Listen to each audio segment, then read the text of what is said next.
So guys, welcome back again to my channel. So the governor of Benue have been trending. Why has he been trending? I'll tell you why. So his name is Rev.Fr Hyacinth Alia. He has been trending because he warned P2B. You know, P2B visited Plateau and planned on visiting Benue State, but received a warning or a message from the governor saying that his life might be at stake if he comes to that Benue State. So the question is now, why is he warning P2B not to come to Benue State? What is the secret? What is he hiding for telling P2B that if he comes to Benue State, that his life will be at risk? Even though P2B replied him, but I'll still show you guys his reply. But I'm still asking that question: what is he hiding? What is going on underground?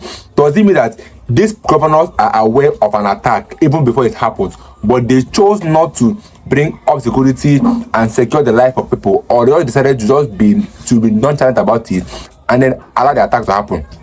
Because this thing that happened now gave me reason to believe that what happened in Ebonyi State was true, where they gave a warning to the governor that so herdsmen are coming to this community to attack them. But guess what? They gave him a 4 days warning, or let's say a pre-information that this will happen, and the governor did not even provide securities or do anything to secure the life of those people. But yet that attack happened, and they bite so many people, and the government could not even come out and say anything or do anything. But he was aware of the attack. So this is actually what this thing is trying to bring up now, that these governors are aware of an attack before it happens. Because why is he warning people to be that he should not come to the States? Because his life might be at stake. What is really going on? So the governor of Benue State, Rev.Fr Hyacinth Alia, has warned that P2B's life could be at risk if he visits without official approval.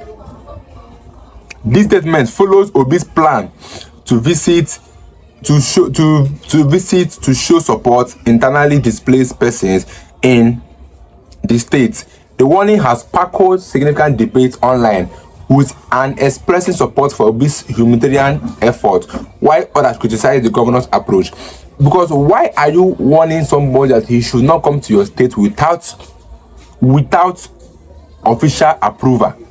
That his life could be at stake.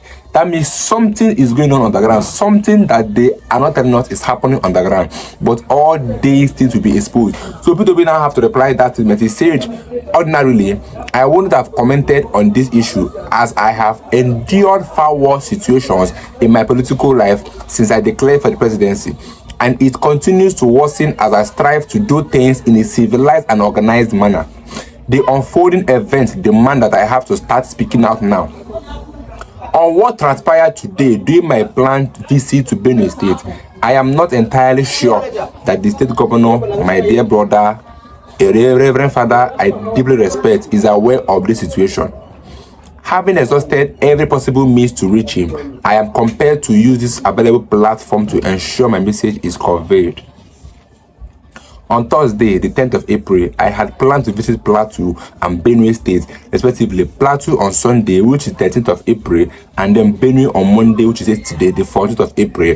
My trip included paying courtesy calls to the governors, as well as visiting the IDP camps and schools of nursing in both states to give my support.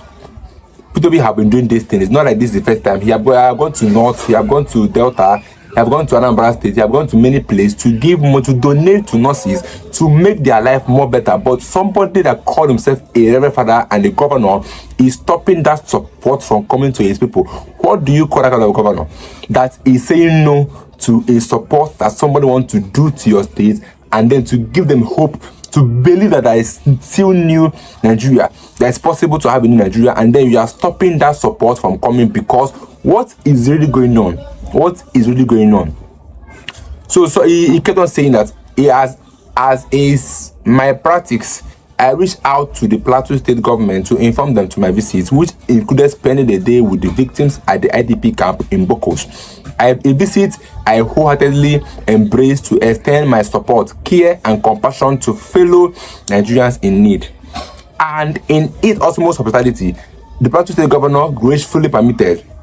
In a similar vein, I tried repeatedly to contact the Benue State governor directly without success. I then successfully contacted his ADC, who told me that the governor was in very important meeting and would call me before midnight on the same day. Unfortunately, I didn't get any call until Sunday evening when he sent me a message stating he had not been able to reach his principal since the day I called. I was disturbed by how an ADC would not have been able to reach his principal for 3 days. Something is going on in this country that we are not aware of. Because governor of Benue State stopping P2B from coming to the state is a sign that are trying to stop P2B from campaigning and doing his goodwill as supposed. Because P2B is just busy going on that affecting people's life positively. A plateau attack happened, Benue attack happened, but P2B was the only politicians that took out time, took out his money and resources to go there and console with those lost souls. Whereas our president is in France right now, I don't know what they are doing there, but it has been exposed that they went for a health checkup, but they lied to us that they are going for a business trip. Let's continue with what P2B have been saying. He said, however, because my visit to the governor was just a courtesy and respect. Okay, because my visit to the governor was just for courtesy and respect, I decided to proceed with my trip to Makurdi. Earlier today at 7 a.m., I left Jos, and on reaching Akwanga at about 10 a.m., my security team stopped and stated they received a press statement purportedly from the Benue state government that appeared designed to stop my trip. Curiously, while I was still talking with my security team on the same issue, the governor ADC sent the statement directly to me.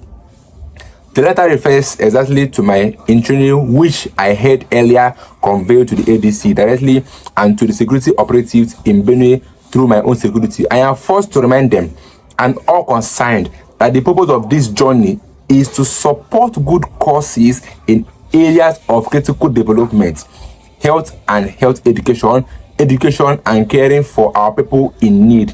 And this is what I have done in my private life for years before getting into politics. And even while in politics, I have continued to do so. Everyone knew then how I had to get permission from the then President Goodluck Jonathan that I needed to visit Haiti during the earthquake.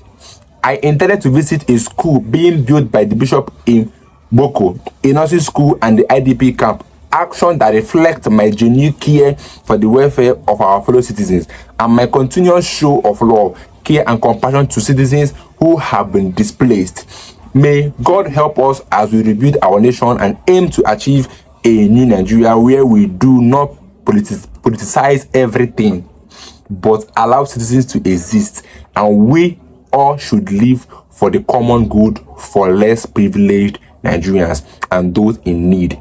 A new Nigeria is possible, P2B. So somebody brought his time, his money, his goodwill, his good heart, his good gesture, just to come to your state and help those that we have been helping. But the governor said he should not come, that his life could be in danger, that he should not come without an approval. So now what is going on? Why don't they want P2B to come to the state, to come and do what he's doing? And like P2B said, that we need, let me look for that part. I think that part, he said that may God help us as we rebuild our nation and aim to achieve a new Nigeria where we do not politicize everything. Because this is not looking as if it's politics, where governors are now being told not to allow people to come to their state to continue his good works. This is simple how what it means. Because for this governor that's a father, a reverend father, to do something like this, that means other governors might tomorrow start doing this, thereby stopping P2B from coming into his state, into their state, to do his goodwill by helping and improving the critical sectors we need to be increased and developed in Nigeria. Health sector and education sector are the two sectors that P2B have been developing in every state. But why is that Benue State don't want him to come to his state to develop the same thing?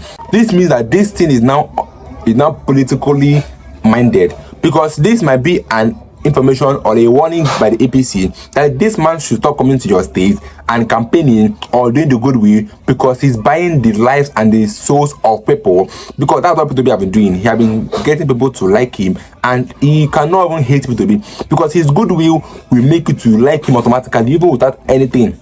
How can a man go to every school and be giving money, whereas our own government are taking money from us? Somebody is giving us what our government have failed to do. Like I said, always subscribe to my channel, and I'll be with you guys in my next video. Don't forget to subscribe. It's your boy again, Keysword, and I give you guys awesome news about P2B, the obedient, and also Nigeria gist. Don't forget to subscribe. Stay tuned, guys.